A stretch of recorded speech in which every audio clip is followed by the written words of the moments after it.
titled Digital Technologies in Design Education, Opportunities and Approaches. We are honored to have our speaker, architect Jinal Shah, and our moderator, Dr. A. Srivatsan, for this discussion. Before we begin, let us take a moment to acknowledge the people whose vision and efforts have made this initiative possible. We extend our sincere gratitude to Professor Architect Abhay Purohit, President of Council of Architecture, for conceiving this initiative and consistently supporting the development of this vital platform. We are deeply thankful to Professor Jayashree Deshpande, Director of COA-TRC and convener of Transformations 2025, whose leadership and unwavering commitment have been a constant source of guidance throughout this journey. Our heartfelt appreciation also goes to Professor Aparna Surve, co-convener of the conference and the Dean of D.Y. Patil School of Architecture, for her dedication and guidance she has brought to every step of this process. With that, I now invite Professor Jayashree Deshpande to share a few words about the upcoming conference. Thank you. Thank you so much, Mary. First of all, a very warm welcome to our panelists and our moderators, Dr. Srivatsan and architect Jinal Shah. It's great to have you here on the last webinar of the series, while we are now looking for going toward the conference. This period is really very exciting because we are exactly 3 weeks away from the conference, and the time is so little that we are like almost there. I would have loved it had Professor Srivatsan been able to be there, but he has been with us through the entire process of conceptualization of this conference, and I'm sure he will be with us also online during those days. Next, please. So this is the conference all about scripting change with disruptive technologies in architecture, design, and urbanism. We have 4 themes, and each theme has got 2 tracks. We begin with the history, go to the contemporary, and move on to the future, and with a few case studies of this AI tool that we are using in architecture. These were some important dates. They are not of much consequence now. What only matters is the poster competition submission, which is still open for students and practitioners. The deadline to submit posters is June 15th, and we would be awarding certificates and prizes to the best posters that we get in this competition. This is a calendar of the 12 webinars that we have had so far, and they have been each one very good webinars and giving a lot of information about this topic and creating a lot of interest in the conference. I must thank all those who have made the webinars possible and for their continued support in this initiative, because it has generated so much conversation, so many conversations, and such a lot of interest. We are getting a whole lot of queries for participation. These are the 12 webinars that we have conducted so far, and I'm happy to inform that all the links to these webinars are available on this COA YouTube channel. Those of you who had missed these webinars for any reason could always go and check out the recordings available on COA YouTube. Now coming to the conference proper, I'm really excited to say that we have been able to put together a galaxy of speakers from across the globe.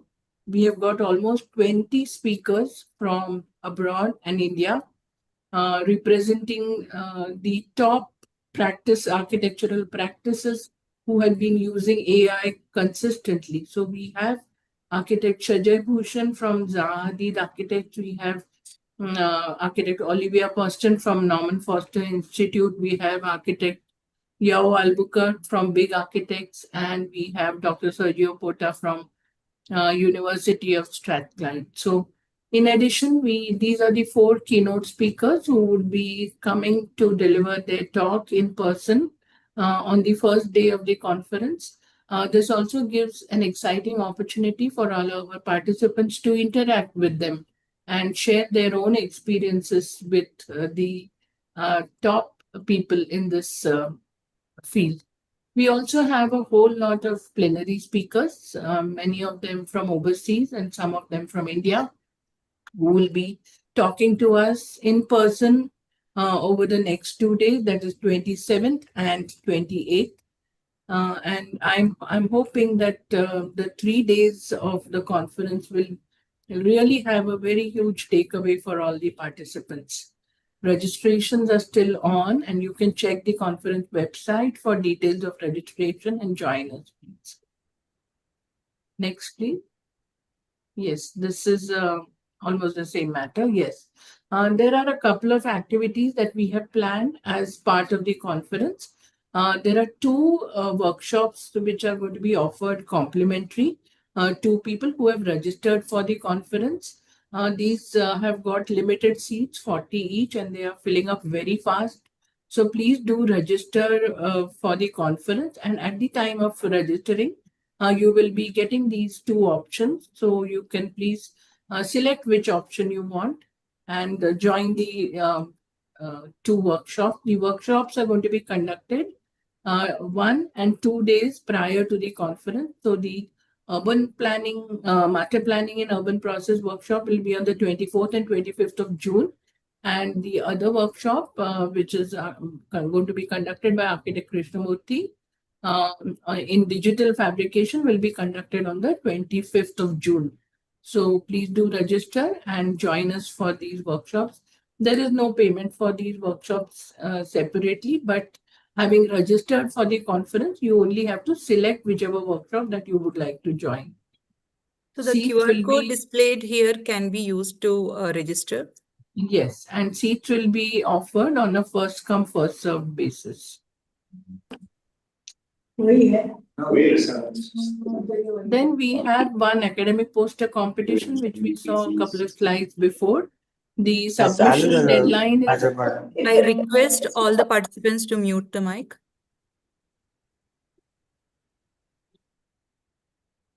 Sorry for the inconvenience. Yes, continue. So this academic poster competition, the deadline has been extended up to the 15th of June, and we are hoping that we will get a good number of posters. We would be displaying these posters at the venue of the conference, and we hope that our students and our faculty will come up with some great material for this competition. Next, please. In addition, before we move on, in addition, we have one more announcement. Since our students are going to be dealing with AI in future, we want to encourage students also to be part of the conference and interact with the speakers who will be there. And we are offering complimentary student registration to schools from where we have 2 paid faculty registrations for Transformations 2025. There is a whole process which can be followed for this registration. This has been sent to you on your email, sent to all schools on their email.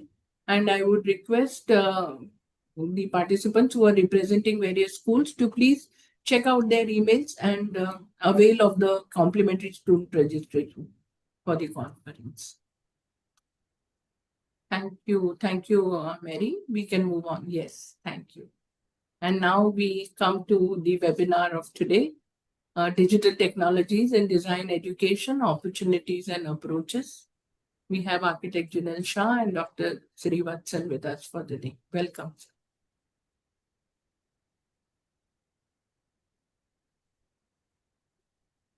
You're on mute, Mary. Thank you so much, ma'am, for giving all the details about the conference. So now participants can use the scan codes, and I'll share the links also in the chat box. I request all the participants to write their mark their attendance in the chat box in this now and towards the end of the webinar. So now it's my privilege to introduce our moderator for today's session, Dr. A. Srivatsan. He is the head of Center for Research on Architecture and Urbanism, CEPT University, Ahmedabad. He has more than 30 years of experience in practice, research, teaching, and writing in urban planning and architecture. His work span three interconnected themes under urban development, contemporary architectural practice, and institution building. Dr. Srivatsan's research, fieldwork, consultation, and writings cover the urban policy analysis, city transformation issues, architectural practice, and higher education. Now, I would like to welcome Dr. Srivatsan to this session and request you to introduce the speaker of today's session, Architect Jinal Shah, and start the session. Good evening. Thank you, Mary. Thank you, Professor Jayashree, DY Patil and Council for inviting us to be part of this webinar and also associating us with the larger conference. It sounds very exciting and quite impressed with the list of speakers. Unfortunately, I would be missing it. Hopefully, you should catch up online.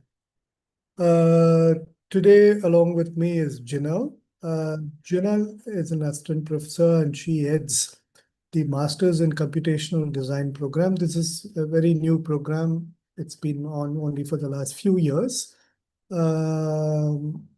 Today's presentation is more focused on what this program and related studios in CEPT are doing in these technologies or using these technologies. Before I invite Jinal to start a presentation, I just want to set a context to this.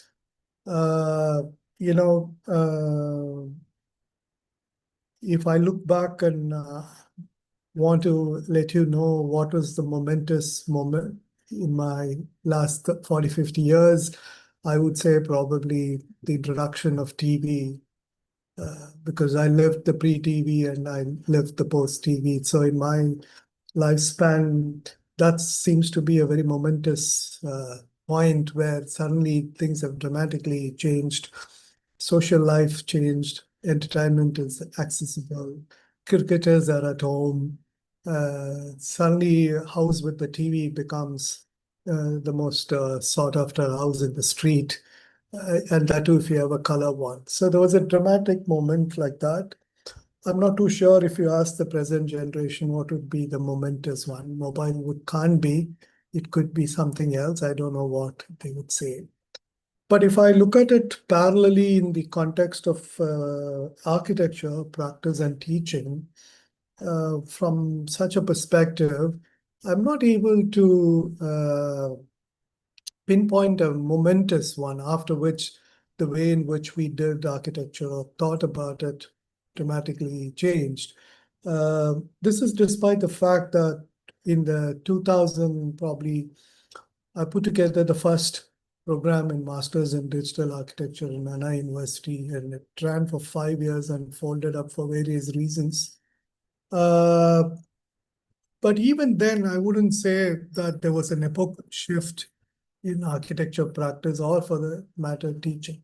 But one thing good about it was that still academic institutions were leading some of these exploratory questions on digital technology. I vividly remember when I presented the curriculum to the Board of Studies and Academic Council at Anna, hardly people had much idea about what was it, but the repeated question was what it meant for practice and what it would do.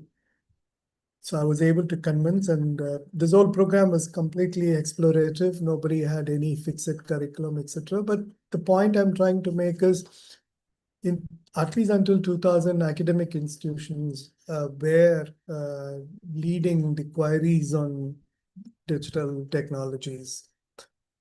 But since then, I haven't really seen any big shifts have happened, particularly in the sphere of design. Instead, now I see a lot of developments and inquiries and research are happening in practice.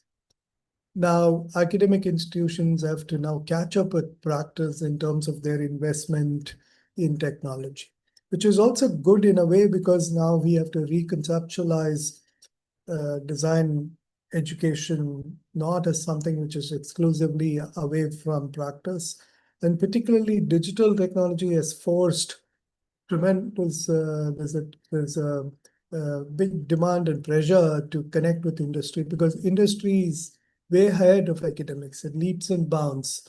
The only way we can benefit out of this is to come out of a conventional idea of education and so on. And some of these ideas we have been testing at CEPT, and Jinal has been leading that.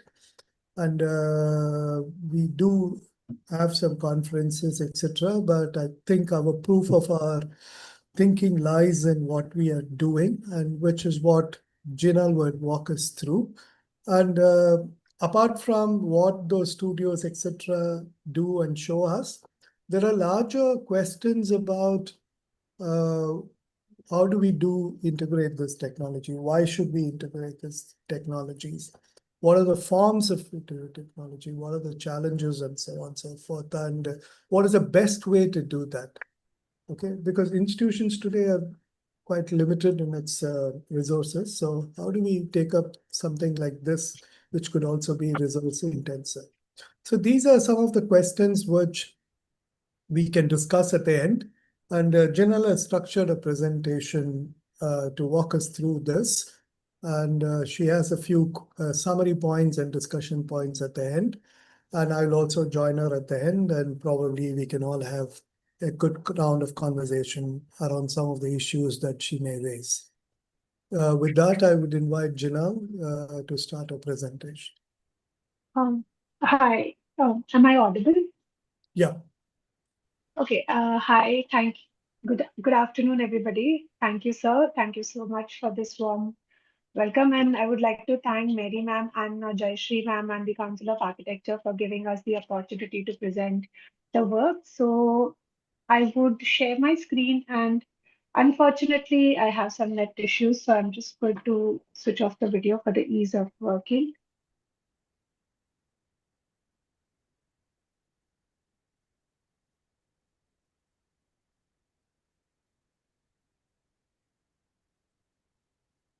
Is my screen visible? Yeah. Yeah, so like Sir mentioned, I'd be talking about digital technologies in design education opportunities and approaches. I would like to start with a very, I would say, favorite quote of mine, which says, "Technology is the answer, but what was the question?" by Cedric Price. And as we all know that we are surrounded by technology right now, right from using ChatGPT to make Ghibli images to using Midjourney and AI to develop our digital context and visuals for the projects. We've been using AI tools and other softwares and modeling tools in each and every day of our life. So I would like to talk about digital technologies as a tool, a medium, and a co-creator. I remember when I was doing architecture, I used digital technology as a tool. Then I moved ahead using it as a medium and hopefully working towards using this technology as a co-creator. And I would be talking about these technologies within the aspects of visualization, planning, and fabrication. So when we say using technology as a tool, we've always used it as an instrument to achieve a predefined goal. I remember when we were doing architecture, we used this linear process where we were the users. We gave commands in tools like AutoCAD and Photoshop or Rhino to develop an output. Now, these outputs were either drawings or 3D models. And every time we wanted to make a change, we had to do the whole process again. So it became a very long and a lengthy process. However, it was always better than drafting, but still it was a linear process. Moving ahead, now these tools have started being used as a space where a thinking can occur, where a human and a machine can think together. It is used as a means beyond an end. So this is more of an iterative process where we as a user define rules, define parameters. Now these parameters lead us to multiple iterations. These iterations could be evaluated. If we like the evaluation, we can take it out as an output or go back again, define the rules and use this whole process again. Further, these iterations could be optimized, analyzed based on the defined fitness criteria, and then we can get an output. Now, these processes have been used a lot and extensively in form finding, in evolutionary design, and in fabrication processes.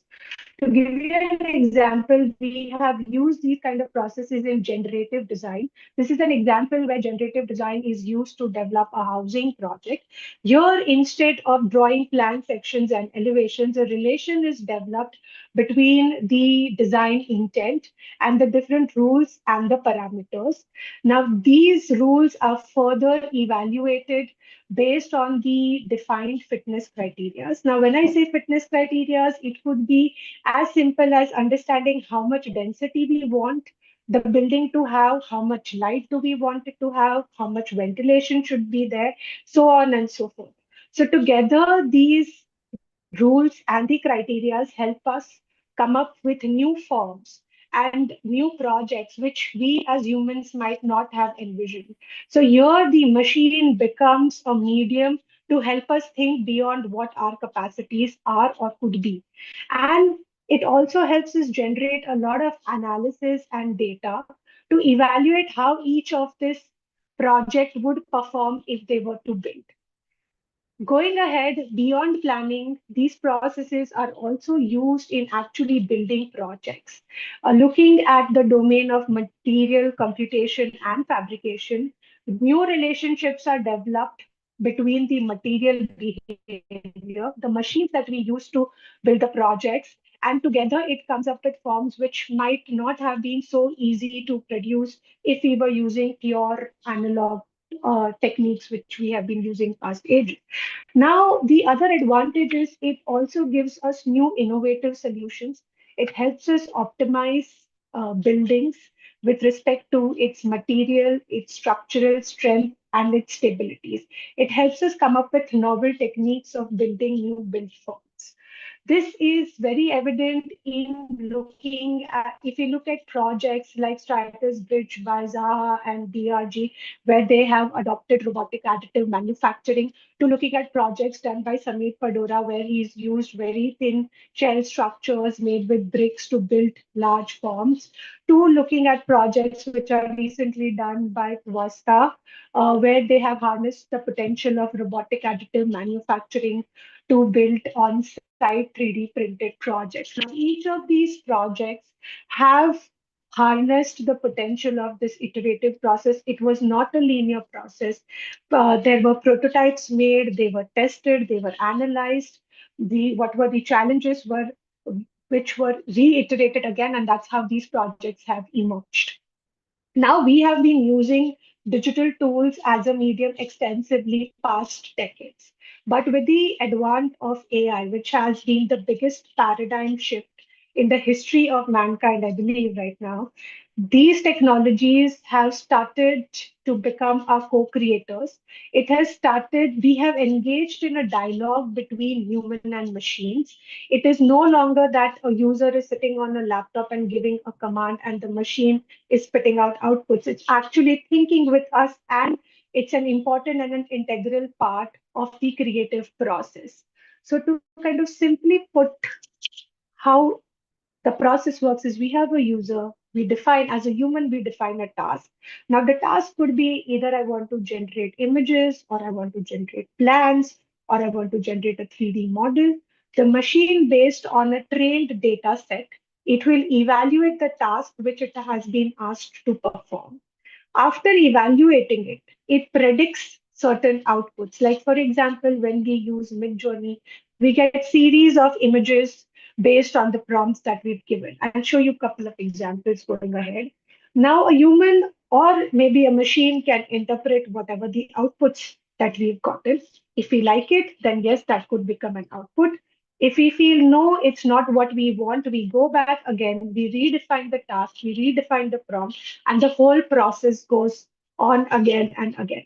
So in this, the humans and the machines are having a dialogue with one another, and it's more like a two-way street where the human tells the machine performs and vice versa. A lot of this is used extensively in visualizations, where and images, where images are generated using prompts. There is this new design methodology and a pedagogy which is emerging, where we, instead of just writing algorithms or giving commands, we are actually developing how to write prompts. We are developing narratives of what we want the machine to do. So, a couple of, and this is work done by Studio Timfu, where if you can see, this is an image to an image generation, where an image of a crumpled paper has given an output of a form or an architectural project, how it would look if it was done on using the style that Zaha Hadid Architects has been using. So in this case, the machine, a large amount of data set has been trained. The machine interprets an image and gives out or predicts outputs that could be, which are based on the prompts. Similarly, now there has been an advance in creating videos using text and using AI. Here, different tools like, sorry, different tools like Sora, Runaway, they all, prompts are given, and these tools and these AI models will give videos. Initially, I remember we used to sit on SketchUp, let the camera move, tweak it, not tweak it, like the outputs, not like the outputs, and it became a lengthy process. Now that entire process has been cut short to writing prompts. If we don't like the prompt, we just have to edit the prompt and the machine will give us a different result. So there is a new way in which the entire design process is emerging. Now, this is where we are creating images. Now there are questions being asked that can these images be actually converted into 3D models? Can flat images which we develop using Midjourney or DALL-E or LookX AI, can they be converted into 3D models? So these are works by Carlos Benon. So there are architects globally who are working on developing systems and training models and developing tools which can actually start looking at images as series of segments and colors. Now, these colors are translated into Z-depth maps. And as you can see over here, basically a black and white image. And based on the depth of the color, a 3D model is generated. So right from writing a prompt which gives to an image to which gives a 3D model, the machine is doing the work for humans. So together we are co-creating objects and projects. Now, this is not just limited to visualization. There is an extensive work which is happening in planning. This is a project, Archigan, where just by changing, as you can see over here on the top left, just by changing the outside boundary, we can start creating apartments. The way in which the machine reads the boundary and the way in which it further bifurcates the boundary into certain set of spaces is what is giving us the output. Again, these are trained models where a machine is told how to read a volume and how to further segment the volume based on the adjacencies and based on the task that has been defined for it to perform. So as you can see over here, just by changing the boundary, you can see how multiple iterations of how the spaces could be divided, how the furnitures could be laid out within it is changing. So gone are, I would say, maybe in a couple of more years, gone are the days when we actually sat, drafted a plan, put a furniture, resized the furniture, shifted the furniture, and that entire long process that we have been doing is going to change, and the method in which we are going to work with this is changing.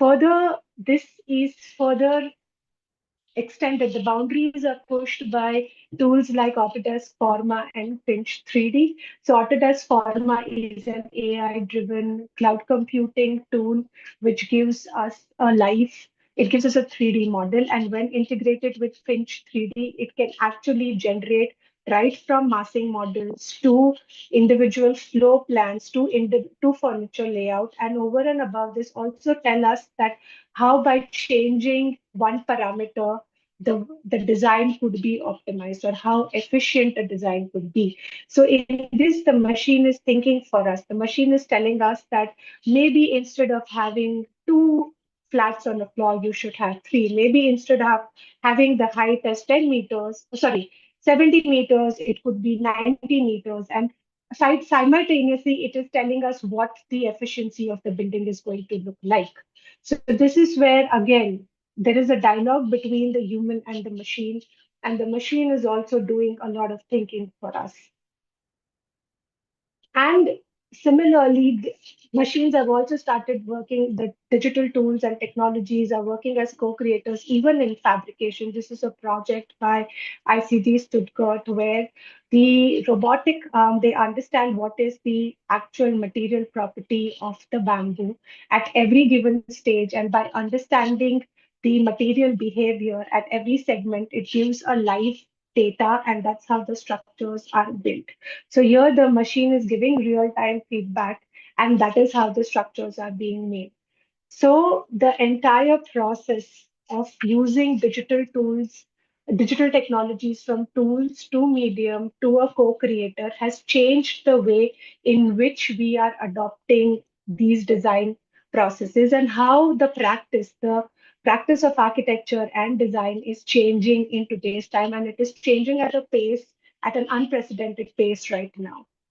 So I would like to say that at this point, I would like to say that guided by these principles, it is important for us to look at architecture not just as single and fixed objects, but look at it as a set of instructions for generating many possible outcomes. So at SEP, like Sir already mentioned, we keep on questioning that how these technologies or how these tools could be adopted and how can they be used as platforms to build new pedagogies for innovation, collaboration, and co-creation. So I would like to talk about 4 major categories in which we are approaching the application of digital technologies. One is speculative design. Another is material-driven and computational fabrication, robotic additive manufacturing, and evolutionary and generative design. So these are the work done by students in multiple design studios at CEPT within the Faculty of Architecture and Design. To start with looking at speculative design, here the digital technologies are used as a co-creator. The students here at multiple design studios and courses, students are taught AI workflows, like I mentioned before. Instead of using commands and algorithms, they work with different prompts.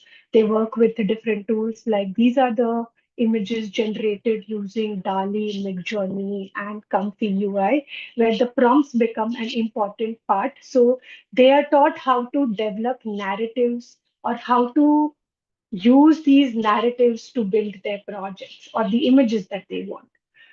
Going ahead, we also looked at AI and computational workflows where this project is generated using Rhino and Grasshopper. We've used parametric models. The parametric models are built within Rhino and Grasshopper.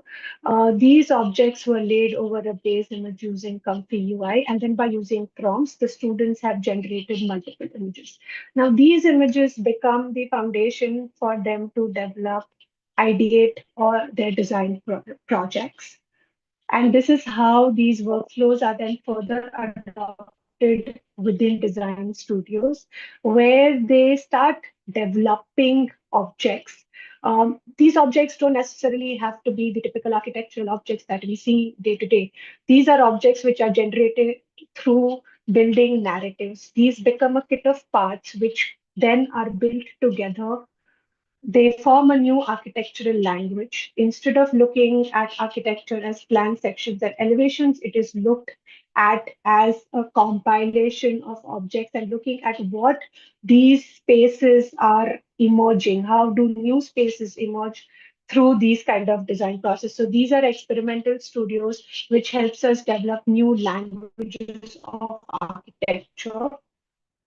So as you can see over here, this is not a traditional architectural form. It just defies all the boundaries of how we have been looking at architecture or architecture education since decades. Similarly, there is another studio called Spatial Fabulations. Again, in this, the students develop narratives. The narratives become the basis for them to develop the entire architectural language. Now, these are speculative words, could be metaverses. They can defy the actual logic of the built form, but it helps students actually broaden their horizons about how spaces and volumes would come together in the kind of scenarios that they are building. So these are a couple of examples from that studio, where architecture is looked again as series of objects and narratives put together. So I would like to say that speculative design has enabled us to transform education into a platform for narrative building and invention of new design languages. Now, these languages help us envision and construct architecture not just for the physical world, but this could be for metaverse spaces and cinematic realms for tomorrow. We know that now there are movies and games where VFX and CGIs take a lot of importance. So maybe this is a new lens of architecture which will enable students to create those kind of projects, to look beyond the built into the unbuilt. Moving ahead, then along with speculative, we also look at digital technologies as a medium for material-driven and computational fabrication projects. Here we look at material innovation, system design, and the for optimization and efficiency.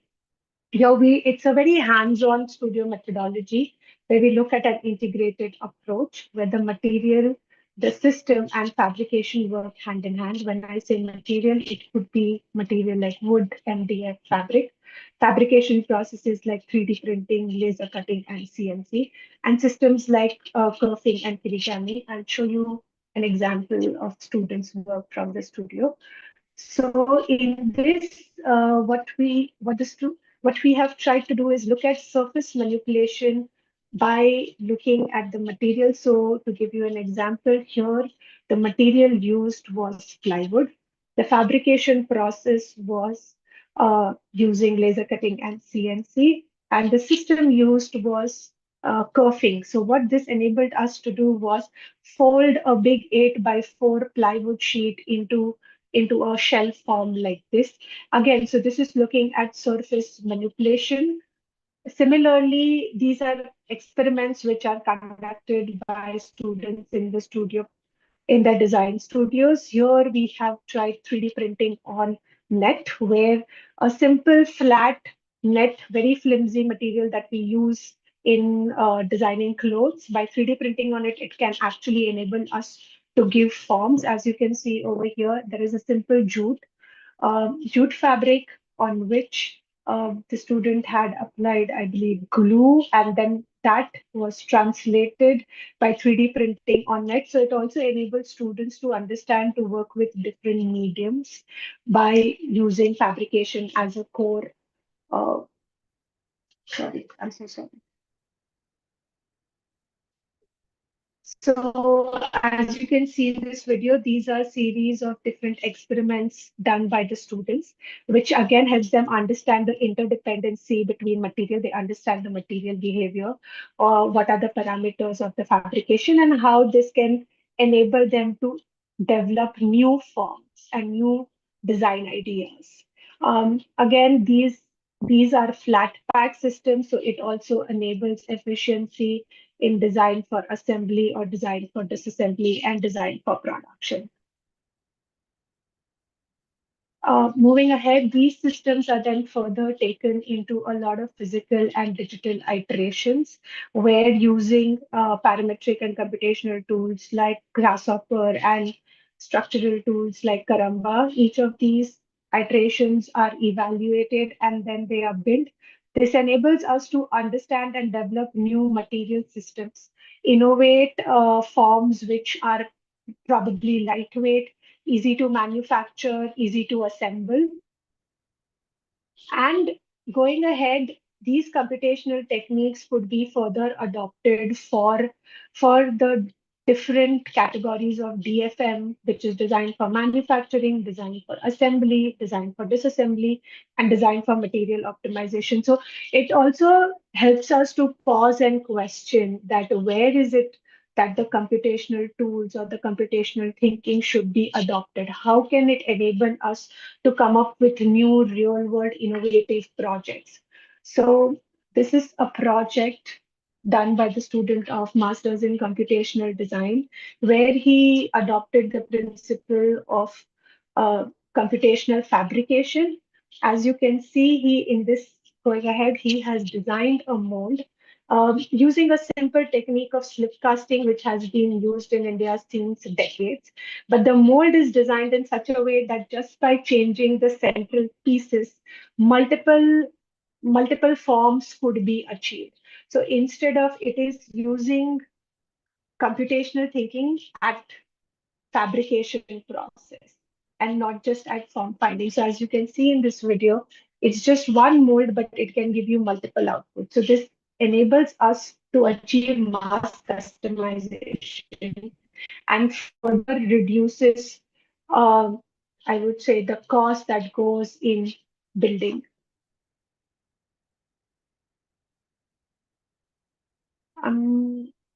I hope if we have time, I would like to show one more project.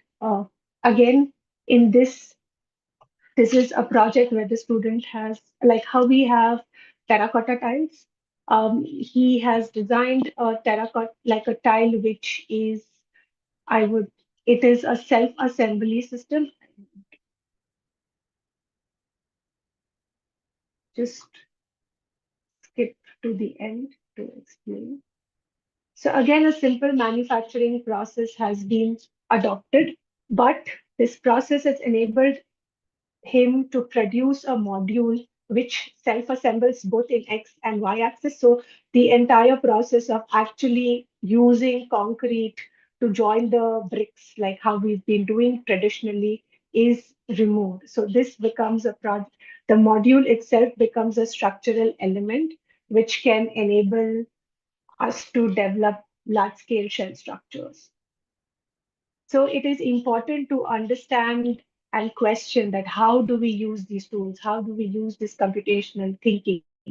So this approach of material-driven and computational fabrication reimagines education as a laboratory for advancing material systems by enabling us to explore assembly, disassembly, mass customization, and material innovation to shape the future of the built environment.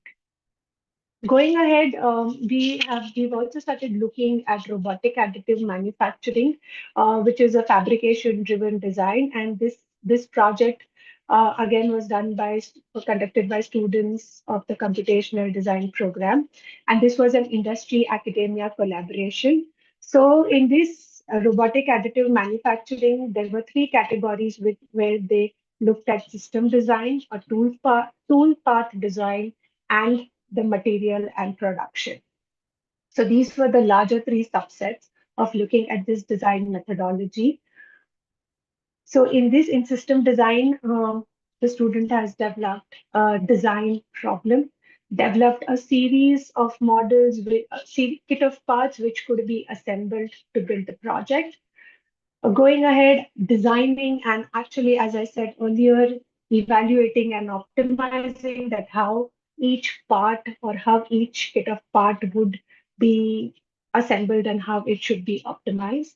So there is an evaluation criteria, and each of the part was evaluated for the various parameters that are defined. Defining the whole assembly system, the kit of parts, how many parts of what categories are required to build the form. So this comes under the larger system design. There are a series of prototypes that were developed to understand that how the actual form would look and how it would be assembled. Going ahead to build this as a 1:1 scale using robotic additive manufacturing, a tool path for each of this part was designed. Tool path, when I say, is that how a machine would 3D print or how a robotic arm would 3D print each of this part is what the entire tool path was designed and optimized. And as you can see over here, This was done in collaboration with an industry, Nose 3D, which is in Mumbai. So we are also looking at how industry and academia collaboration would enable us to bridge gaps between what is the need of the market and what are the skills that the students are acquiring. So it helps them to understand how a machine works. So again, it became an iterative process based on the understanding of how a machine works. There, like I said earlier, the designs were reiterated, the tool paths were redefined. So these projects, this was built at a 1:1 scale to understand what is the stability of the material. They used PLA as a material to build this entire project.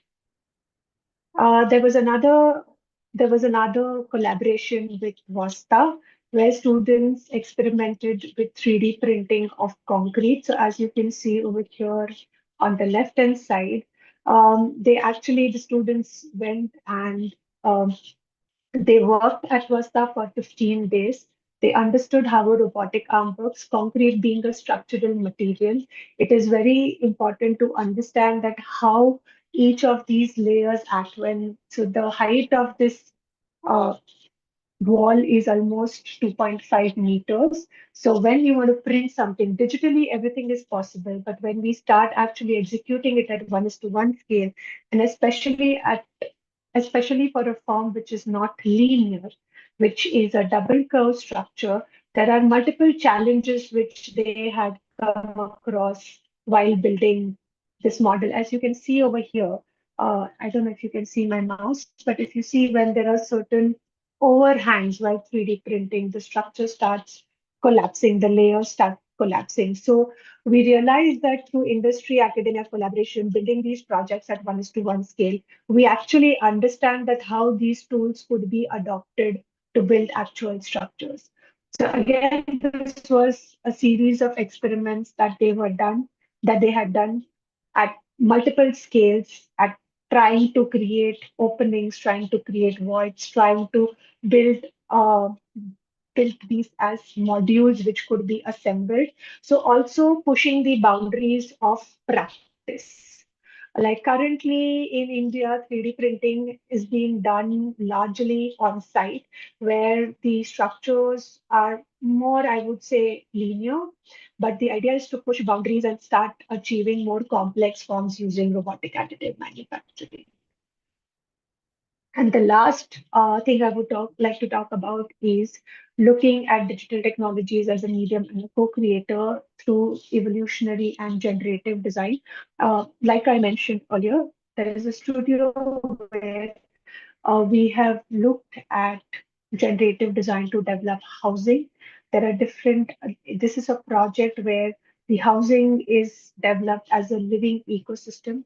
There are multiple rules and parameters and relations that were established between these parameters, working with the multi-objective tools like Walacy. A lot of iterations were generated.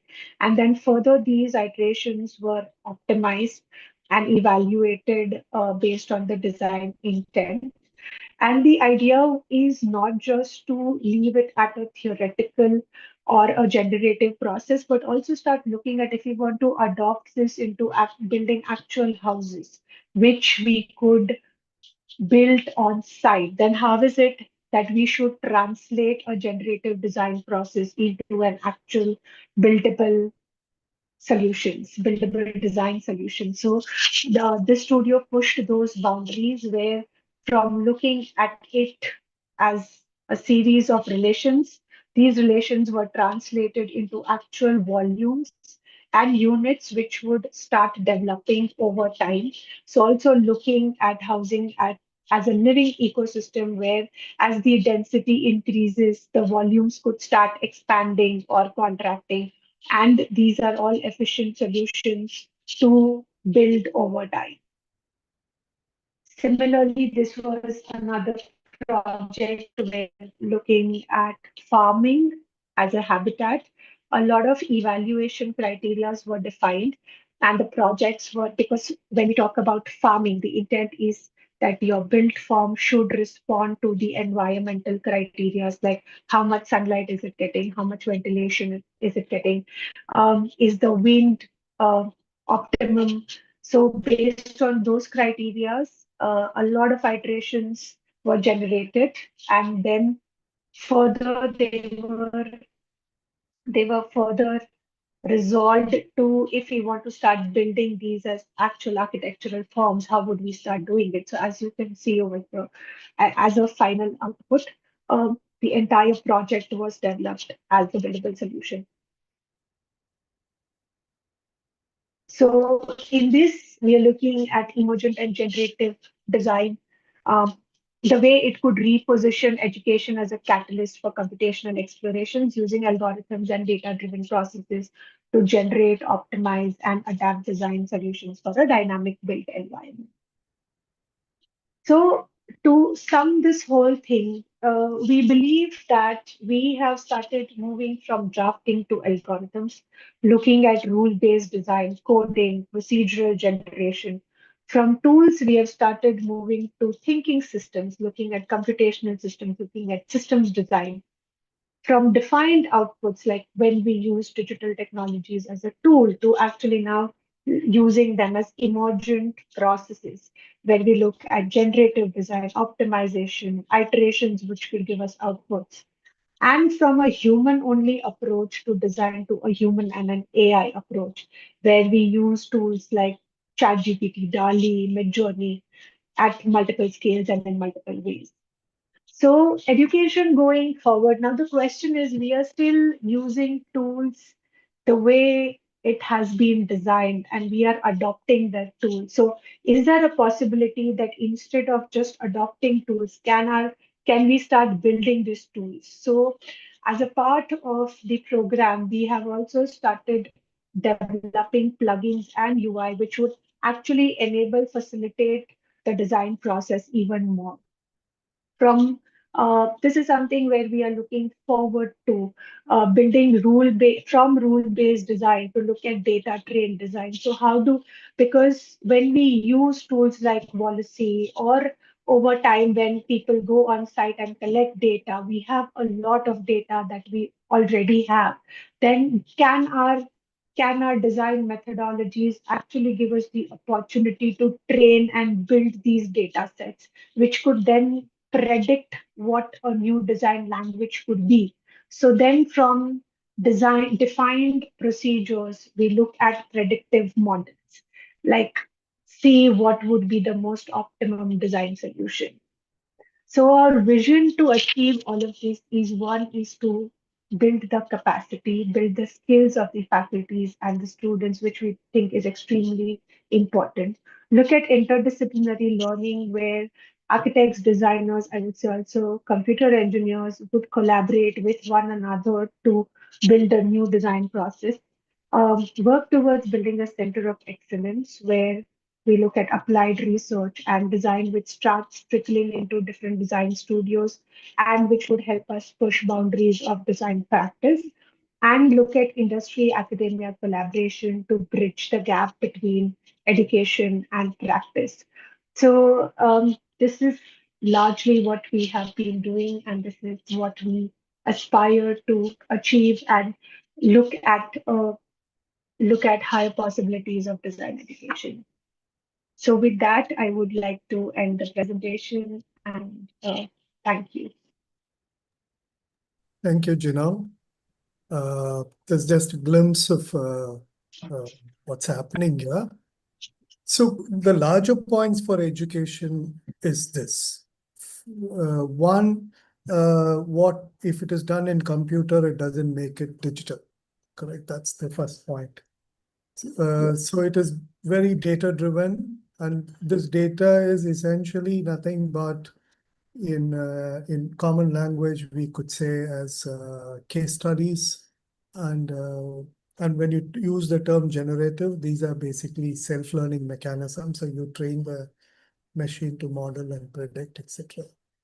Now, from an educational perspective as to how do you design a program and how do you do curriculums for something like this? So the the good thing and the bad thing about this is there is nothing defined. There is no predefined curriculum. There is no predefined way to do this. You will have to treat it as an absolutely an explorative space. Okay. We are aware of what's happening across the globe. It doesn't necessarily mean we should be doing all of them or we will be able to do all of them. So we'll have to build a program, and that has been the philosophy here in the institution, is that we will build based on what we can do. What is the kind of resource people we have? What is the resources we have? How do we integrate in addressing specific design problems? For instance, Janelle and others have already met real estate developers who are showing a lot of interest in optimizing the plan tool. So one, while it is also speculative, the studio problem constantly addresses some real world problems. And third, I think we cannot run such programs in a very conventional manner. It has to be a highly studio centric. In fact, we'll have to treat it as a lab. And fourth, no way even well-endowed institutions can catch up with the kind of facilities which an industry have. Because industry has wide applications, those tools have tremendous capacity. So we'll have to take industry as our partners. So which means we can't devise curriculums and timetables as if 2 hours here and 4 hours there. So we need to every semester, depending on the opportunity and industry offers, we need to work with them. So in short, at the moment, computational design curriculum or education is an highly explorative space. Two, that we need to completely be hands-on and make meaningful design problems to solve. Three, we have to tie up very closely with academics. And as a consequence of all these three things, both the design, the institutional arrangement, and the delivery has to be extremely flexible, agile, etc. So this is one way to do. There are many ways to do, and certainly this is just a beginning. And there's a lot more things that one can possibly do. Much of it will depend also in how the practice and industries want to take this forward or want to work with the institution. And that will probably determine the course of our next steps. So I'll stop here and open for questions, comments, conversations. Please, if you have any.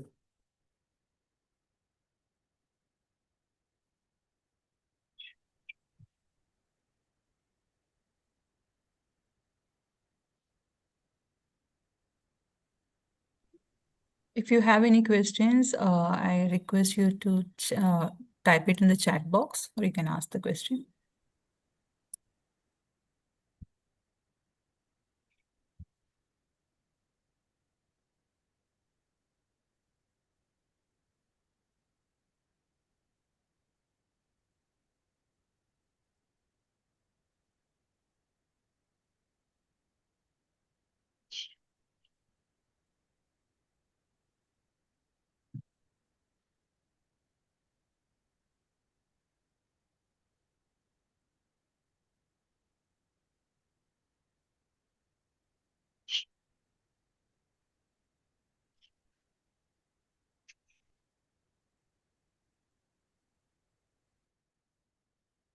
I think so. All are thinking and evolving their questions.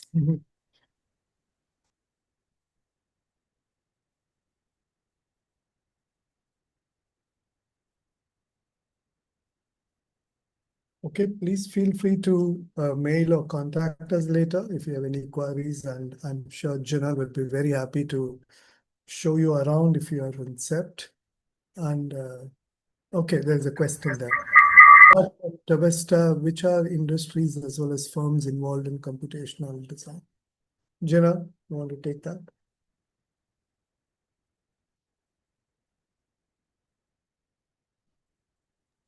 Sorry, can I just, sir, can you repeat the question again?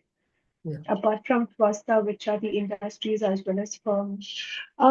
So apart from FOSTA, there are a lot of new firms, like for example, for robotic additive manufacturing, there are firms like News 3D. There is another one, Voila 3D. They work with plastic as a material to build one-to-one scale furniture or facades or products.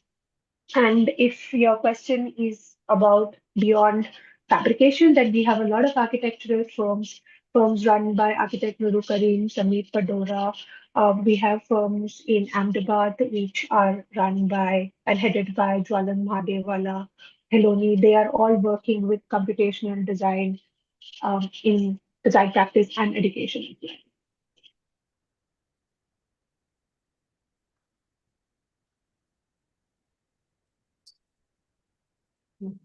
Saurabh's question there.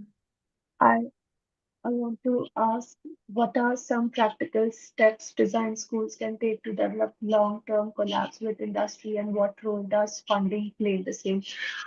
So Saurabh, I can say that what we are trying to establish is work for a long-term collaboration, look at projects which are more research and design applied. So there is a lot of research which is done as a part of design studios, which could be adopted in actual design practice. So it becomes ongoing and then feedback mechanism. And this is done usually through um, having MOUs with them, and there is understanding between the industry and I would say the firm or the industry and the university as to how the finances work. So would you like to add something to this? Yeah, see the way to conceptualize this program, as one of the points which Jinal mentioned, is to create a center/workshop model. So the studio is to be seen as a lab and a workshop. And if we can align our interest with the industry's interest, or if industry has a problem which they need extra hands to probe into it, then there is a good possibility of funding or support, if not the full, basically, part of it. Similarly, we are looking at which are the industries which wants to cut repetitive tasks. Certainly, developing real estate industry is one which wants to optimize by cutting down repetitive tasks. So what kind of design problems can address some of their questions? So I think it's first to look at this program itself as a very research/industry oriented kind of a program. So some of the design problems can be closely tied to the grant or the fund or the industry. So our long-term vision is to set up a good center, which will probably do both academic as well as research advisory work. Otherwise, expecting somebody to give us a grant, pay us for the machine, we have tried all that. It's very difficult to get. So let's say I need about 1.5 crores to set up a decent lab.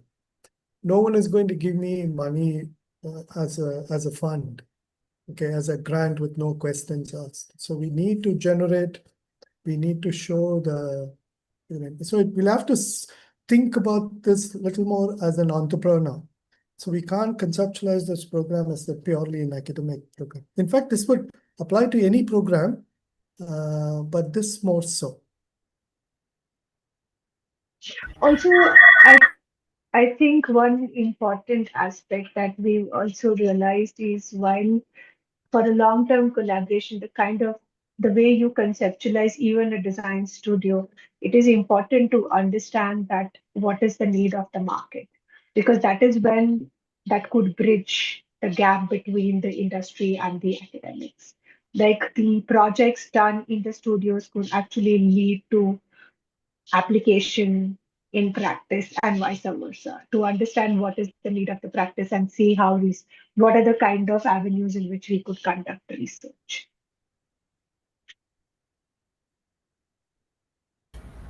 Yeah. Hi, I have a question. Hi. Hi, Jinal. Hi, Meredith. Long time. Yes. So I have a question, Srivatsan sir, for you and Jinal both. Uh, I'm an urban designer, and uh, what happens is that when I'm looking at a practice and when we are teaching students regarding the everyday practice, negotiation with developers, negotiation with uh, you know the contractors, negotiation at all the levels from working drawings to negotiation at the offices. uh, where do we see our emergent practice, and how do we negotiate with our emergent practice of such an intelligent practice, such an experimental practice, which needs to now come into the mainframe? And how do the people who are beyond the experimentation but are more towards implementation and sanctioning, how do you think they would look at this practice, and how are they kind of accepting it? Can you just kind of elaborate on that?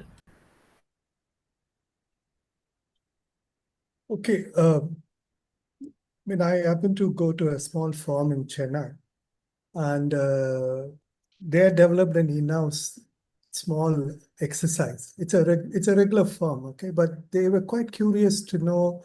They do a lot of residences, so they wanted to know, is there a pattern to their design? Is there a language to the design? So they developed what was called dirty design or something. Essentially, they made the machine learn all their plans of independent houses and analyze for its organizational structure. Okay, and analyzed for how they've used FSI, etc., ground, how they have developed sections, and then it turned out to be a tool to even design later. So I'm just this one small example where now people are getting more curious and seeing the possibility of this, if not in their mainstream everyday practice, but at the back end, do some analysis, etc. There are practices which actually utilize it in the design cycle of their projects. Okay. And more and more, I'm seeing practices are very hybrid. They move between digital and physical very closely. I mean, they generate, it depends. I don't know, it depends on some offices, they generate physical, move to the digital, or do the digital, move to the physical. And they keep, so there is some kind of an hybridity increasingly. Of course, it also depends on the skills of the practitioner or the resources they have. But I see a lot of hybrid practice, not only to form find, but what the digital does is some kind of basic evaluation of the design is easier. So they're able to do easy designs, and once they fix the design, then production becomes relatively easier from a 3D to a 2D. So that they've seen some advantages. So I find different ways of doing things, and they're slowly finding an increasing use. Recently, we are doing some advisory services for a hill station area, etc. Okay, so now the application is coming exactly on how to integrate drone photography and allow machines to read plans on ground only for monitoring for violations. This is simply a regulatory problem. Okay, so what, just geospatial information alone is not sufficient. So we need to develop something which can read the plan, at least the footprint, and at the back end tie to the regulatory application data. Okay, now this is just beginning. Now suddenly government is also interested because one, it is making the processes faster. Two, interdepartmental sharing is increasing. Three, for their own purposes, monitoring, revenue generation, all that. So they are not interested in the design part of it, but they're more interested in the governance, regulatory point of view. So the short answer is it is finding a foothold. Some really do full scope design work. Some do hybrid, some do it for analytics. But the restriction or the constraint there is the capacity of the office, whether that office has the capacity and resources to do it or not. If they do have, they utilize it. Right. Jinal, you want to add something? So, Mahesh, I'll tell you this is from a personal experience. I have worked in Mumbai on redevelopment projects for like 5 to 6 years. Now, post that, after being using these tools, developing tools as a part of the program, I've realized that there is how we use the tool or how we build new tools become important. So I just had a conversation with I would say, an architect in Mumbai. So in real estate, you know how the developer is extremely focused on the FSI, the cost of construction, whether the licensing architect will accept the way he makes the plans and things like that. So I had a conversation with them where if we develop a tool where, you know, like how there are, when we are designing, say, a 15th floor building, a redevelopment project in Mumbai, I'm particularly talking about Mumbai, there are a lot of parameters or aspects which needs to be incorporated, right from the setbacks, if the road is 18 meters to 12 meters to 6 meters to if it is a dead wall. There are like, say, 50 different parameters. So now if the tool is intelligent where it can start having at the back end, like let me talk like that, if at the back end all of these rules of the BMCs are already integrated within the tool, and then when you start making the plans, it automatically tells the developer, because it's a predictive model, right? So it will tell the developer, okay, do one thing, don't make a 15 floor building, make a say 12 floor building, because within the 3 floors, your cost of construction of a service pole will reduce drastically. Or say there is a rule of 30 meters to 70 meters of a building height or above 70 meters. So especially for metropolitan cities where the land price is so expensive, that they fight for every square meters and the cost of construction for every square foot. So in that case, these kind of tools could be intelligent. If all the data is already fed into it, it will give you predictions which normally, say, if as an architect, we have to give that developer 15 options to find the most optimized solution, will take us, say, 3 weeks. If the tool is intelligent, I'm giving you just numbers, but if the tool is intelligent, that entire process could be done in 3 days because it already gives you that entire solution. Right. So that is an actual real world, I believe, adaptation of how these tools could be used. And then it becomes widely accepted. Similarly, this could be done at a larger urban scale also, where how you do the plot distribution, how do you start looking at circulation within that plot. That is combined with real-time analytics. And I am saying in terms of monetary analytics, not environmental and all becomes a secondary when it comes to developing projects on site, on ground, especially in metropolitan. So that could be a very easy adaptation of these intelligent systems. Yeah, I think that's more a fantastic way of looking at it, because then it can. I think what I am understanding from it, that it can really kind of play a role in formulating the bylaws as well, Yes, formulating yes. control regulations as well. So And yeah, it also streamlines a lot of things. Is, for example, if you already have a tool, okay, you put a plan and it will spit out whether it is in accordance with the BMC rules or not. So it will also reduce the entire process of licensing or accepting a project. So that could also be one of the intersections at which these tools could be developed. right. I think that's. Thank you, Jinal. Thank you. That's a fantastic answer. Thank you, sir.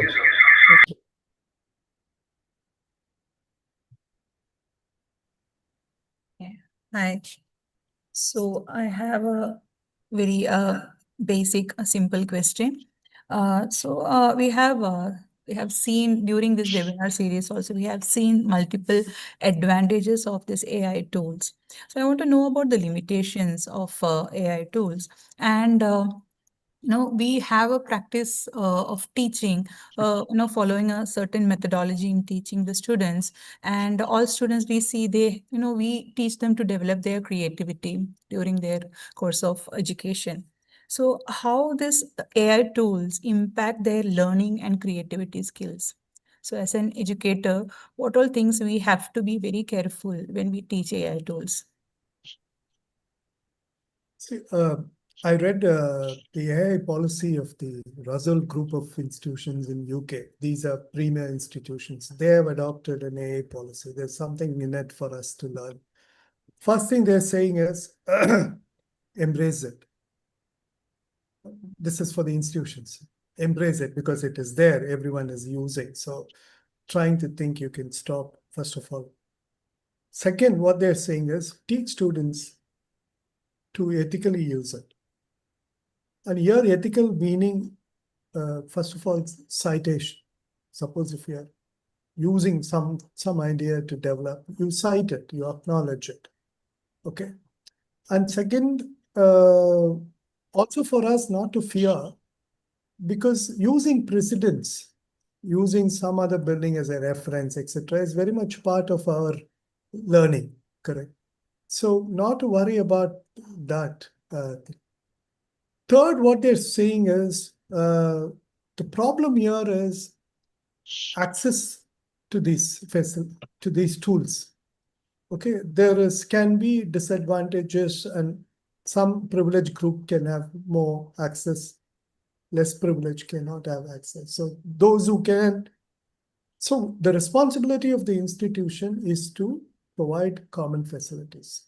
So our policy in creating a center, we will not provide what everyone can access. So we'll have to provide what it's difficult for many to access, an high-end thing, and make it available for most of the students to use. So you look at the fair use of the tools. Okay, that is an important contribution. I remember when I started teaching digital architecture about 30 years ago, 20 years ago, people said at the time AutoCAD, they said, sir, people will copy paste. You will get symmetry design. You will get repetitive design. I said, you will get it anyway. Okay, you want to use perspective to illustrate or seduce or to persuade, that's up to you. Okay, but the tool has its own potentials and limitations. So it is the responsibility of the tutor to show both its potential and its limitation. And it's also the responsibility of the student to work with the potential and go beyond the restraint. But it's not AI. Any tool can be misused. Any tool can be used in an absolutely lazy fashion. You need not even, you may think you can get away with that. So what important is not to mark somebody less because the student has used AI and mark more for a student who has not, because as if he has used only his brain. But even if you really see our own knowledge, our mind is processing patterns. Okay, and this is a great accumulation of pattern formation. Okay, and that's why the computer guys love Christopher Alexander a lot more than architects, because he kind of simplifies all design moves into recognizable patterns. And he sees the world of design not more than 100 odd patterns or something like that. So even in our algorithmic non-digital forms of design, we do pattern read. So not to confuse between pattern reading, etc., but basically see what does it deliver? How does it deliver? Are there ethical questions in the manner we use? Whether what we deliver meets our evaluation criteria or not. Those are the 3 or 4 things that we may probably have to simultaneously discuss. But yes, like any tool, this can be misused. But then if you are the tutor, you'll be smarter and guide the students, I guess. Janelle, your experience. So, Pam, if I can share my experience. So there are two things. One is, so we have used as a part of the program, we do a lot of coding, like within a Grasshopper environment. So what has happened now is that with using ChatGPT, it is so easy for anybody to code that sometimes if it's not emphasized enough, the fundamentals of what we are trying to teach kind of gets negated. So it is important to kind of tell them that, you need to know the fundamentals of how to use a tool or a system, and then basically use, for example, either ChatGPT or Gemini or whichever tool they want to use to kind of add on to their skills and not replace the knowledge. It should add on to the knowledge, but not replace the knowledge that they should have. And second, one thing we have seen is, for example, as tutors, if we are giving students a feedback, now they are so hooked up on using any of these tools that they will write, this is what my tutor said. What do you think I should do? Give me a feedback. Like we've actually seen students doing that, but that is something I don't think we can stop it. But if we can make them aware or maybe also understand that this is what students are going to do, so how do we also start communicating with them becomes important. So these are a couple of, I would say, personal experiences that we've faced over time. It's so they would go like, okay, now my tutor has told me to make 10 iterations for a parametric form. Please give me steps for this script. Like, it literally, they, instead of communicating with us, they are communicating with the computer, which is something they should be made aware of. And maybe this is one of the things we should be cautioned when, because going ahead, these tools are going to keep on increasing. So we got to be vigilant about that and see how do we actually start, communicating and actually kind of sensitizing them towards things like this. Yeah, sure. Thanks. Even I have seen students getting confused to select the best one from their iterations. Yeah, yeah. Yeah. And also it leads to sometimes chaos because the AI tool will give you 50 options, maybe not all are relevant. So they also need to know and be educated that what is it and how is it that they should choose one thing over the other. So that is where we as humans are still going to be extremely important. Yeah. Thank you so much, Srivatsan sir and Jinal. Thank you.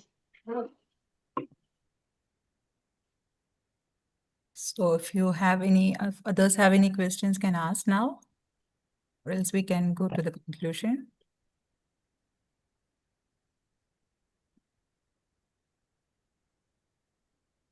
Yeah. So I think we can stop the question and answer session. So thank you, Dr. Srivatsan sir, for steering such a rich and engaging conversation. And on behalf of Council of Architecture and DY Patil School of Architecture, a heartfelt thank you to our speaker, Jinal Shah, for her Thank you. captivating insights and in-depth, the type of knowledge she brought to today's session through the digital technologies in design, education, opportunities, and approaches. A big thank you to everyone who joined us today for being part of this dialogue. Your presence and participation continue to energize and shape the relevance of the conference Transformations 2025. As we draw this enriching webinar series to a close, I invite each one of you to take the next step to register for the Transformations 2025 conference and be part of this vibrant global exchange of ideas. Don't miss this opportunity to be where ideas converge, perspectives shift, and new directions emerge. So join us from 26 June to 28 June. Be there, be inspired, and be part of the transformations. See you at the conference. Thank you and have a wonderful evening. Thank you Thank so you. much. Thank you once again for inviting. Thank you. Bye. You're welcome. Bye.